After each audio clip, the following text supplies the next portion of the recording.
ವಿರಾಮದ ನಂತರ ಮತ್ತೆ ಸತ್ಯ ಹರಿಶ್ಚಂದ್ರ ವಿಶೇಷ ಕಾರ್ಯಕ್ರಮಕ್ಕೆ ಸ್ವಾಗತ.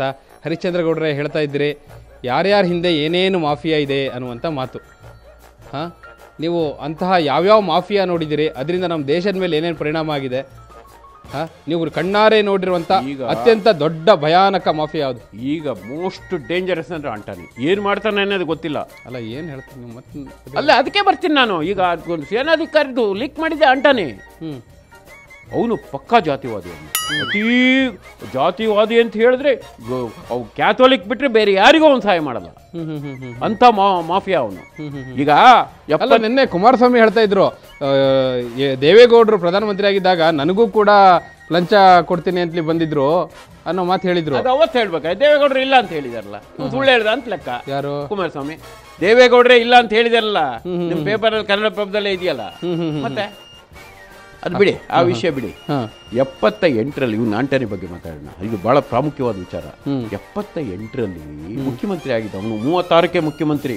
ಅದು ಯಾವುದೋ ಒಂದು ಪ್ರಸಂಗದಲ್ಲಿ ಕರ್ಣಾಕರನ್ ರಾಜೀನಾಮೆ ಕೊಟ್ಟ, ಯಾರೋ ರಾಜನ್ನ ಹೋಲಿಸಿದ್ರಿಂದ. ನೀವು 28 ವರ್ಷಕ್ಕೆ ಮುಖ್ಯಮಂತ್ರಿ ಆಗ್ತಿದ್ರು. ನಿಮಿಷ, ಅವಾಗ ಈ ಆಂಟಾನಿ ಚಿಕ್ಕಮಂಗ್ಳೂರು ಎಲೆಕ್ಷನ್ ಇಂದಿರಾ ಗಾಂಧಿ ರೆಡ್ಡಿ ಕಾಂಗ್ರೆಸ್ನವರು ಸಪೋರ್ಟ್ ಮಾಡಕ್ ಹೋದ್ರು. ಇಂದಿರಾ ಗಾಂಧಿ ಸಪೋರ್ಟ್ ಮಾಡಿ ಬಂದು ಬಿಸಾಕ್ತ ರಾಜೀನಾಮೆ. ಇಂದಿರಾ ಗಾಂಧಿ ವಿರುದ್ಧ ನಾನು ಮುಖ್ಯಮಂತ್ರಿ.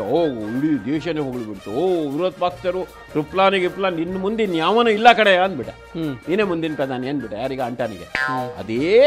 ಅದೇ ಅಂಟಾನಿ 84ರಲ್ಲಿ ಕರೆದು ಯಾಕೆ ಕಾಂಗ್ರೆಸ್ ಬಂದು ಸೇರ್ಕೊಂಡ? ಇಂದಿರಾ ಗಾಂಧಿ ಇದ್ರಲ್ಲ ಜೂನ್ನಲ್ಲಿ. ಖಾನು ಅವನ್ನ ಮುಗಿಸ್ಬಿಡ್ತಿದ್ದ. ಅವತ್ತು ನಾನೇ ತಡೆದಿದ್ದು ಖಾನ್ಗೆ. ನಾನೇ ಅಲ್ಲೇ ಇದ್ದೆ. ಒಳ್ಳೆ ನಿಮ್ಮಂಗೆ, ಈಗ ನಿಮ್ಮಂಗೆ ಹೆಂಗೆ ಒಳ್ಳೆ ಅವನ ಬಗ್ಗೆ ಒಳ್ಳೆ ಅಭಿಪ್ರಾಯ ಇತ್ತು. ಅವನು ಅಂಟಾನಿ ಬಗ್ಗೆ ಪ್ರಾಮಾಣಿಕ, ಲಂಚ್ಕೋರ ಅಲ್ಲ, ಬಂದ್ ಸಮುದ್ರದಲ್ಲಿ ಜೀವನ ಮಾಡ್ತಾನೆ, ಸಿಂಪಲ್ ಆಗಿದ್ದಾನೆ ಅಂತ. ಬರ್ತಾ ಬರ್ತಾ ಬರ್ತಾ ಬರ್ತಾ ಇವನು ನನಗೆ ಯಾಕೆ ಹೋಲಿಸ್ತೀರ? ಅವರಿಗೆಲ್ಲ ಅವ್ರ ವಿಷಯ ಹೇಳಿ ಸಾಕು. ಒಳಗಿಂದ ಒಳಗೆ ಗುಳಿಗೆ ಸಿದ್ಧ. ಹಾಗೆ ಯಾರು? ಅಂಟಾನಿ. ಹೌದಾ? ಹಾ. ಯಾಕೆ ಬಂದು ಸೇರ್ಕೊಂಡ ಅಂದ್ರೆ ಸೋನಿಯಾ ಗಾಂಧಿ ಕ್ರಿಶ್ಚಿಯನ್ನು, ನಾನು ಕ್ರಿಶ್ಚಿಯನ್ನು ಅಂತ ಅಷ್ಟೇ. ಅದಾಗಲೇ ಪ್ರೀ ಪ್ಲಾನ್ ಮಾಡಿದ್ರು ಕ್ರಿಶ್ಚಿಯನ್ರು ಇಂದಿರಾ ಗಾಂಧಿ ಕೊಲೆದು. ಅವಾಗಲೇ ಪ್ರೀ ಪ್ಲಾನ್ ನಡೆದಿತ್ತು. ನಾನು ವಿಧಿ ನೈಮನೆ ಬದಲಾಯಿಸಿ ಬರೆದಿಟ್ಟೆ. ಆದ್ರೆ ಅದು ಪ್ರಯೋಜನ ಆಗಲ್ಲ, ಬದುಕಾಗಲ್ಲ ಇಂದಿರಾ ಗಾಂಧಿ. 8 ತಿಂಗಳು ಹುಚ್ಚು ನಾಯಿ ಹಂಗೆ ಓಡಾಡ್ಬಿಟ್ಟೆ. ಎಲ್ಲರ ಕಾಲು ಕೈಯು ಹಿಡಿದೆ. ಓದ ಹೊತ್ತಿಗೆ ಬೈದಿಂದ ಓಡೋಗ್ಬಿಡೋದು. ಇದು ಬೇಡ ಮಾಡ ಹೇಳ್ಬ. ಆಮೇಲೆ ಹಾಗೆ ಹೋಯ್ತಲ್ರಿ, ಬಿಟ್ಬಿಡ್ರಿ ಅಂತ. ಅದರಲ್ಲಿ ಈಗ ರಾಜ್ಯದ ಭವಿಷ್ಯ ಏನು ಕಾಣಿಸ್ತಾ ಇದೆ ನಿಮಗೆ? ನಿಮ್ಮ ಒಂದು ದಿವ್ಯ ದೃಷ್ಟಿಯಲ್ಲಿ ರಾಜ್ಯದ ಭವಿಷ್ಯ ಯಾವ ರೀತಿ ಕಾಣಿಸ್ತಾ ಇದೆ? ಇಲ್ಲಿ ಮಿನಿಸ್ಟರ್ಗಳನ್ನ ನೋಡ್ತಾ ಇದ್ದೀರಿ, ರೆಸಾರ್ಟಿಗೆ ಹೋಗಿ ಕೂತ್ಕೋತಾರೆ, ಮತ್ತಾರು ಅಲ್ಲಿ ಅಸೆಂಬ್ಲಿಯಲ್ಲಿ ಕೂತ್ಕೊಂಡು ಬ್ಲೂ ಫಿಲಮ್ ನೋಡ್ತಾರೆ. ನೀವು ಯಾವತ್ತು ಅವರು ಅಸೆಂಬ್ಲಿಯಲ್ಲಿ ಕೂತ್ಕೊಂಡು ಬ್ಲೂ ಫಿಲಮ್ ನೋಡ್ತಾರೆ ಅಲ್ಲಿ ಭವಿಷ್ಯ ಹೇಳೇ ಇಲ್ಲಪ್ಪ. ಅದೆಲ್ಲ ಲೋಕಲ್ ಅವೆಲ್ಲ ಎಂತ ಬ್ಲೂ ಫಿಲ್ಮ್. ಆ ಬ್ಲೂ ಫಿಲ್ಮಿಂದೆಲ್ಲ ಏನು ಹೇಳೋದು?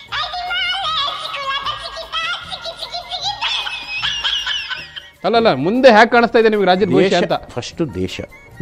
ಇವನು ಬಹಳ ಅಪಾಯಕಾರಿಯಾಗಿ ಕಾಣ್ತಾ ಇದ್ದಾನೆ ಆಂಟಾನಿ. ಅಲ್ಲ, ನಮ್ಮ ರಾಜ್ಯದ ರಾಜಕೀಯ ಇತ್ತೀಚೆಗೆ ನೋಡ್ತಾ ಇದ್ದಾರೆ, ರೆಸಾರ್ಟಿಗೆ ಪದೇ ರೆಸಾರ್ಟಿಗೆಲ್ಲ ಹೋಗ್ತಾ ಇದ್ದಾರೆ. ಅದು ಅವ್ರು ಹೋಗ್ತಾರೆ, ನಾವೇನ್ ಮಾಡೋಣ? ಅದಕ್ಕೆ ಏನಾಗ್ಬೋದು ರಾಜ್ಯದ ರಾಜಕೀಯ ಮುಂದೆ?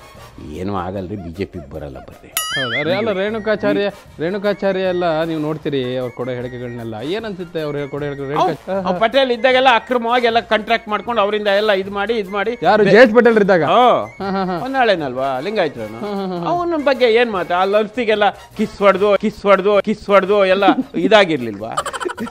ಅದೇನು ಇವನ್ನ ಲಿಂಗಾಯತರಾಗಿದ್ರಿಂದ ಇವನಿಗೆ ಕ್ಷಮೆನಾ ಮಠಾಧೀಶರು? ಹಾಲಪ್ಪ ಏನೋ ಸೆಕ್ಸ್ ಮಾಡಿದೆ ಅಂತ ಅವ್ನ ಯಾಕೆ ತೆಗೆದ್ರು?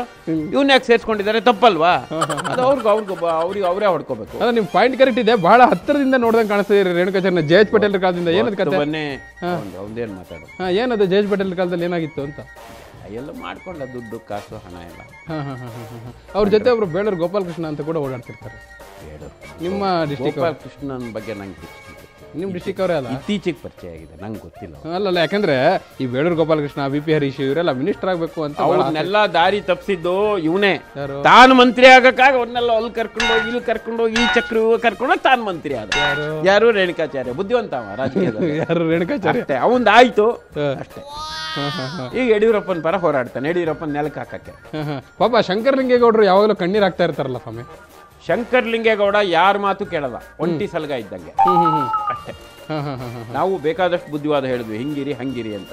ಅದು ಯಾರ ಮಾತು ಕೇಳಲ್ಲ. ಶಂಕರಲಿಂಗೇಗೌಡರಿಗೂ ಬುದ್ಧಿವಾದ ಹೇಳಿದ್ರಿ ನೀವು? ಸಿಗ್ತಾರಲ್ಲ ಡೈಲಿ, ಒಂಟಿ ಸಲಗ ಇದ್ದಂಗೆ. ಕಷ್ಟ ಇದೆ. ಹೌದಾ? ಕಷ್ಟ ಇದೆಯಾ? ಇನ್ನೇನು ಅಲ್ಲ, ಬಿಜೆಪಿಯಲ್ಲಿ ಇದ್ದಾರೆ. ನಾನು ದೇವೇಗೌಡರ ಸಂಬಂಧಿ, ನಾನು ದೇವೇಗೌಡರ ಪಾರ್ಟಿ ಸೇರ್ತೀನಿ ಅಂದ್ರೆ ಯಾರು ಕೊಡ್ತಾರೆ ಸೀಟ್ ಅವರಿಗೆ? ದೇವೇಗೌಡ ಸೀಟ್ ಕೊಡಲ್ಲ ಅಂತೀರಾ? ನಾನು ಹೇಳಿದ್ದು ಇವ್ರಿಗೆ ಬಿಜೆಪಿ ಅಂತ ಹೇಳಿದ್ದು, ನಾನು ಬಿಜೆಪಿಯಿಂದ ಗೆದ್ದಿದ್ದಲ್ವ. ಹೌದು ಅಲ್ಲ, 30 ವರ್ಷದಿಂದ ಅವ್ರು ಇರೋದೇ ಬಿಜೆಪಿಯಲ್ಲಿ ಹೇಳಿ. ಮತ್ತೆ ಸರಿ, ಮತ್ತೆ ಒಬ್ಬ ಜವಾಬ್ದಾರಿ ವ್ಯಕ್ತಿಯಾಗಿ ದೊಡ್ಡ ಲೀಡರ್ ಆಗಿ ಬೇಜವಾಬ್ದಾರಿ ಸ್ಟೇಟ್ಮೆಂಟ್ ಕೊಡಬಾರ್ದು. ಟಿವಿಗೆ ಪೇಪರ್ಗೆ ನಾ ದೇವೇಗೌಡ ನೆಂಟ, ಅದಕ್ಕೆ ಅವ್ರ ಮನೆಗೆ ಹೋಗ್ತೀನಿ.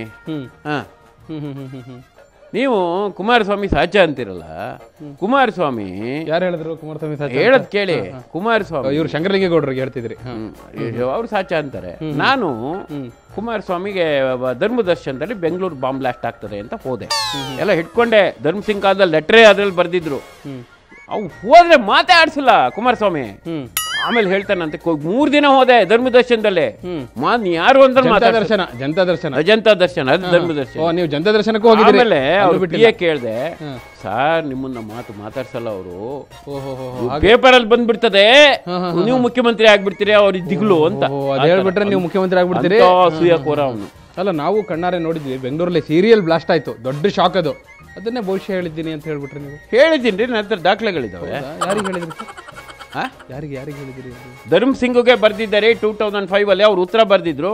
ಇವ್ ಕುಮಾರಸ್ವಾಮಿಗೆ ಲೆಟರ್ ಬರ್ದು ಸೀಲ್ ಹಾಕ್ಸ್ಕೊಂಡು ಬಂದಿದ್ದೀನಿ 2006 ಅಲ್ಲಿ. ಅದು 2008 ಬ್ಲಾಸ್ಟ್ ಆಗಿದ್ದು, ಅವ್ರು ಮುಖ್ಯಮಂತ್ರಿ ಆಗಿದ್ದಾಗಲೇ.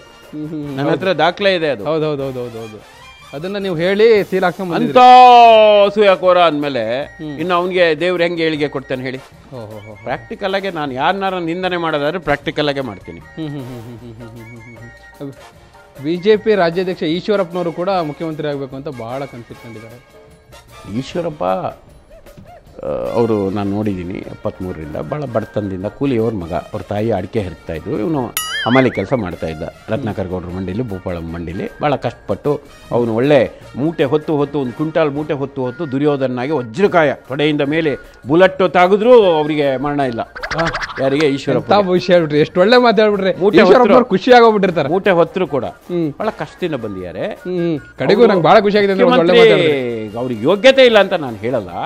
ಅವ್ರು ಏನ್ ಮಾಡ್ಬೇಕಾಯ್ತು, ಅವರಿಗೆ ಉದ್ಧಾರ ಮಾಡಿದ್ಯೋ ಯಡಿಯೂರಪ್ಪ. ಈ ಈಶ್ವರಪ್ಪ ನಿಷ್ಠೆಯಿಂದ ಇರಲಿಲ್ಲ ಯಡಿಯೂರಪ್ಪ. ಬೆಳಿಗ್ಗೆ ಒಂದು ಮಾತಾಡಿದ್ರೆ ಮಧ್ಯಾಹ್ನ ಇಲ್ಲ ಅಂತಾನೆ, ಮತ್ತೊಂದು ಸಾಯಂಕಾಲ ಅವ್ರ ಕಡೆ ಇರ್ತಾನೆ. ಬೆಳಿಗ್ಗೆ ದೇವೇಗೌಡರು ಯಡಿಯೂರಪ್ಪನ ಕಡೆ ಇರ್ತಾನೆ, ಮಧ್ಯಾಹ್ನ ಮತ್ತೊಬ್ಬರ ಕಡೆ ಇರ್ತಾನೆ, ಇನ್ನೊಂದು ಕಡೆ ಮತ್ತೊಬ್ಬರ ಕಡೆ ಇರ್ತಾನೆ. ಮತ್ತೊಬ್ಬ ನಾನು ಇಂಡಿಪೆಂಡೆಂಟ್ ಅಂತಾನೆ ಈಶ್ವರಪ್ಪ. ಅವನಿಗೊಂದು ಮಾತಿಲ್ಲ, ಒಂದು ಮುಖ ಇಲ್ಲ, ಒಂದು ನಿಷ್ಠೆ ಇಲ್ಲ. ನಿಷ್ಠೆಯಿಂದ ಯಡಿಯೂರಪ್ಪಗೆ ಕಚ್ಕೊಂಡಿದ್ದಿದ್ರೆ ಸದಾನಂದ ಗೌಡರು ಮಾಡೋ ಬದಲು ಕುರುಬರನ್ನು ಮಾಡಿದೆ ಅಂತ ಯಡಿಯೂರಪ್ಪ ಹೆಮ್ಮೆಯಿಂದ ಮಾಡ್ತಾ ಇದ್ದ. ಅದು ಈಗ ಸದಾನಂದ ಗೌಡರು ಯಡಿಯೂರಪ್ಪ ಬೇರೆ ಆಗಿರ್ಬೋದು, ಅದು ಬೇರೆ. ಅಧಿಕಾರ ಬಂದ್ಮೇಲೆ ಎಲ್ಲ ಬೇರೆ ಆಗ್ತಾರೆ, ಅದು ಯಾವುದು ಇಲ್ಲ. ಅಪ್ಪ ಮಕ್ಕಳಲ್ಲೇ ಬೇರೆ ಆದಾಗ ಇದೇನು ದೊಡ್ಡದಲ್ಲ. ಈಶ್ವರಪ್ಪ ಅದು ಇದ್ದಿದ್ರೆ ಆಗ್ಬಿಡ್ತಿದ್ರು. ಈಗ ರೇಣುಕಾಚಾರ್ಯ ಕತೆ, ಆ ಕತೆ ಎಲ್ಲ ಹೇಳಿದ್ರಿ ನೀವು, ಎಲ್ಲರದ್ದು ಯಾವ ರೀತಿ ಇದೆ ಅಂತಲೇ. ನಾನು ಕೇಳಿದ ಬಹುತೇಕರಿಗೆ ಭವಿಷ್ಯ ಇಲ್ಲ ಅಂದ್ರೆ ಇದ್ದಿದ್ರಲ್ಲ ಒಬ್ರಿಗೆ ಈಶ್ವರಪ್ಪನವ್ರೊಬ್ಬರ ಬಗ್ಗೆ ಭಾಳ ಒಳ್ಳೆ ಮಾತಾಡಿದ್ರಿ. ಅದಿರಲಿ, ಒಟ್ಟಾರೆಯಾಗಿ ಮುಂದೆ ಇಂಥ ರಾಜಕಾರಣಿಗಳನ್ನ ಇಟ್ಕೊಂಡು ನಮ್ಮ ಜನರ ಕತೆ ಏನು ಸ್ವಾಮಿ? ದೇವರೇ ಕಾಪಾಡಬೇಕು, ಭಗವಂತನೇ, ಆ ಕಲ್ಕಿ ಮೂರ್ತಿನೇ ಕಾಪಾಡಬೇಕು. ನನಗೆ 1 ಗಂಟೆಯಲ್ಲಿ ಅನ್ನಿಸ್ತು ದೇವರೇ ಕಾಪಾಡಬೇಕು ಅಂತ. ಅಂದ್ರೆ ನಿಮ್ ಬಗ್ಗೆ ನೀವೇ ನಾನೇ ಅಪರಾವತಾರ ಅಂದ್ರೆ ನೀವು ಹಿಂಗಂದ್ರೆ ಮಂತ್ರಿಸದ್ ಮಾವಿನಕಾಯಿ ಕೊಡಿ ಅಂತೀರಿ. ನಾವೆಲ್ಲ ಕೊಡಕ ಇಲ್ಲ, ಕೇಳಕ್ಕೂ ವಿಷಯ ಹೇಳಿ ಇಲ್ಲಿ. ಅಲ್ಲ, ಸಾಯಿಬಾಬಾ ಎಲ್ಲ ಕೊಟ್ಟಿದಾರಲ್ಲ, ಸುಮ್ಮನೆ ನೀವು ಆ ರೀತಿ ಹೇಳ್ಕೊಳಕ್ ಹೋಗಲ್ಲ. ಅವನಿಗೆ ಯಾಕೆ ಮರಣ ಬಂತು? ನಾನು ಆಫ್ಟರ್ ಆಲ್ ಮತ್ತೊಬ್ಬರಿಗೆ ಮರಣ ಬರ್ತದೆ ಅಂತ 8 ತಿಂಗಳು 20 ದಿನ ಮುಂಚೆ ಹೇಳ್ತೀನಿ. ಅದು ಯಾರಿಗೂ ಹೇಳಕ್ಕಾಗಲ್ಲ, ಹೇಳೂ ಇಲ್ಲ. ಅದು ಹೇಳೋ ತಾಕತ್ ನಿಮಗಿದೆ. ರಾಷ್ಟ್ರಪತಿ ಸೀಲ್ ಇದೆಯಲ್ಲ, 8 ತಿಂಗಳು 20 ದಿನ ಮುಂಚೆ ಇಂದಿರಾ ಗಾಂಧಿ ಹೇಳಿದ್ದೀನಲ್ಲ, ಅದು ಕೂಡ ಹೇಳಿದೆ, ಸೀಲ್ ಬಿದ್ದಿದೆಯಲ್ಲ. ಅದಕ್ಕೆ ಇವತ್ತು 75 ಲಕ್ಷ ಕೋಟಿ ಮಾರ್ಕೆಟ್. ಅಮೆರಿಕದ ಅಧ್ಯಕ್ಷ ಮಾರಾಟ ಮಾಡ್ತೀನಿ ಅದನ್ನು 75 ಲಕ್ಷ ಕೋಟಿಗೆ. ಎಷ್ಟೋ 900 ಕರೆಕ್ಟ್. ಅದು ಹೇಳಲೇಬೇಕು ಹರಿಶ್ಚಂದ್ರ ಗೌಡ್ರ ಬಗ್ಗೆ. ಇತ್ತೀಚೆಗೆ ಅವರು ರಾಜ್ಯಸಭೆಗೆ ನಾಮಪತ್ರ ಸಲ್ಲಿಸಲಿಕ್ಕೆ ಹೋಗಿದ್ರು. ಆಗ ಆಸ್ತಿ ವಿವರವನ್ನ ಬರೀಬೇಕು. ಆಸ್ತಿ ವಿವರದಲ್ಲಿ ಅವರು ಬರೆದಿದ್ದು ಅದೇ ಈಗ ಹೇಳಿದ್ರಲ್ಲ, ಅವರು ಶ್ವೇತಭವನದಿಂದ ಸೀಲ್ ಹಾಕಿ ಬಂದಿರುವಂತಹ ಪತ್ರ, ಅದರ ಬೆಲೆ 75 ಲಕ್ಷ ಕೋಟಿ. ಇದೇ ನನ್ನ ಆಸ್ತಿ, 75 ಲಕ್ಷ ಕೋಟಿ ಬೆಲೆಯ ಆಸ್ತಿ ಅಂತ ಹೇಳಿ ಅವರು ಆಸ್ತಿ ವಿವರನ್ನ ನಮೂದಿಸಿದ್ರು. ಅಂತಹ ಹರಿಶ್ಚಂದ್ರ ಗೌಡ್ರ ಮಾತುಗಳನ್ನ ಕೇಳಿದ್ರಿ. ಹರಿಶ್ಚಂದ್ರ ಅವರೇ, ಕಡೆಯದಾಗಿ ಹೇಳ್ಬಿಡಿ, ಮುಂದೆ ನಮ್ಮ ರಾಜ್ಯದ ಭವಿಷ್ಯ ಏನು, ಜನರ ಭವಿಷ್ಯ ಏನು? ಜನರಿಗೊಂದು ಹೇಳ್ಬಿಡಿ ಒಂದು ಮಾತಲ್ಲಿ, ಹಿಂಗೆ ಅಂತ ಒಂದು ಸಾಲ ಹೇಳ್ಬೇಕಪ್ಪ ನೀವು. ಈ ದೇಶದ ಜನ ಬಹಳ ಸೌಭಾಗ್ಯವಂತರಾಗ್ತಾರೆ. ಅದರಲ್ಲೂ ಬೆಂಗಳೂರು ಭಾರತದ ರಾಜಧಾನಿ ಆಗುತ್ತೆ, ಶಿವಮೊಗ್ಗ ಕರ್ನಾಟಕದ ರಾಜಧಾನಿ ಆಗುತ್ತೆ, ಎಲ್ಲ ಸರಿಯಾಗುತ್ತೆ, ಎಲ್ಲರಿಗೂ ಒಳ್ಳೇದಾಗುತ್ತೆ. ಈ ಸಂಸಾರದಲ್ಲಿ ಏನೂ ಆಗಲ್ಲ. ಹೋದರೆ ಯಾರ್ದೋ ಹೋಗ್ತದೆ, ಭಟ್ರ ಮನೆ ತೋಟ ಹೋಗೋದು, ನಮ್ಮದೇನು ಹೋಗಲ್ಲ ಭಾರತದ್ದು. ಅಮೇರಿಕದ್ದು ಹೋಗುತ್ತೆ, ಜಪಾನ್ ನಾಶ ಆಗುತ್ತೆ, ಇವರು ಚೈನಾದವ್ರು ನಾಶ ಆಗ್ತಾರೆ, ಜಪಾನೀಸ್ ನಾಶ ಆಗ್ತಾರೆ, ಮುಸ್ಲಿಮರು ನಾಶ ಆಗ್ತಾರೆ, ಕ್ರಿಶ್ಚಿಯನ್ರು ನಾಶ ಆಗ್ತಾರೆ, ಬುದ್ಧಿಸ್ಟ್ ನಾಶ ಆಗ್ತಾರೆ, ಇಲ್ಲಿ ಈಡಿಗರು ನಾಶ ಆಗ್ತಾರೆ. ಹಾಗೆ ಉಳಿಯೋದಾರು ಉಳಿಯೋದು ಉಳಿಕೆ ಜನ ಇವ್ರನ್ನ ಬಿಟ್ಟು ಉಳಿಕೆ ಜನ ಅಷ್ಟೇ. ನಿಮ್ಮ ಒಂದೇ ಒಂದು ಸಾಲಿನ ಅಂತಿಮವಾದ ಹೇಳಿಕೆಗೆ ಧನ್ಯವಾದ ಹರಿಶ್ಚಂದ್ರ ಗೌಡ್ರೆ. ಸತ್ಯ ಹರಿಶ್ಚಂದ್ರ ಗೌಡರ ಮಾತುಗಳನ್ನ ಕೇಳಿದ್ರಿ. ಈ ಕಾರ್ಯಕ್ರಮದಲ್ಲಿ ಹಲವಾರು ರಾಜಕಾರಣಿಗಳ ಹೆಸರು ಬಂದಿರ್ಬೋದು, ಆದರೆ ಯಾವುದನ್ನೂ ಕೂಡ ಗಂಭೀರವಾಗಿ ಪರಿಗಣಿಸಬೇಡಿ. ಕೇವಲ ನಮ್ಮ ಉದ್ದೇಶ ಹಾಸ್ಯ ಮತ್ತು ಹಾಸ್ಯ ಮಾತ್ರ. ಇವತ್ತು ಏಪ್ರಿಲ್ 1ನೇ ತಾರೀಕು, ಏಪ್ರಿಲ್ 1ರ ವಿಶೇಷ ಏನು ಅಂತ ಕೂಡ ನಿಮಗೆ ಗೊತ್ತು. ಅದೇ ಕಾರಣಕ್ಕಾಗಿ ನಾವು ಹರಿಶ್ಚಂದ್ರ ಗೌಡ್ರನ್ನ ಕರೆಸಿ ಕೂರಿಸ್ಕೊಂಡು ಮಾತನಾಡಿದ್ದೀವಿ. ಇದು ಈ ಹೊತ್ತಿನ ವಿಶೇಷ. ಸತ್ಯ ಹರಿಶ್ಚಂದ್ರ. ಕ್ಷಣ ಕ್ಷಣ ಸುದ್ದಿಗಾಗಿ ಸುವರ್ಣ ನ್ಯೂಸ್ 24/7 ನೋಡ್ತಾ ಇರಿ.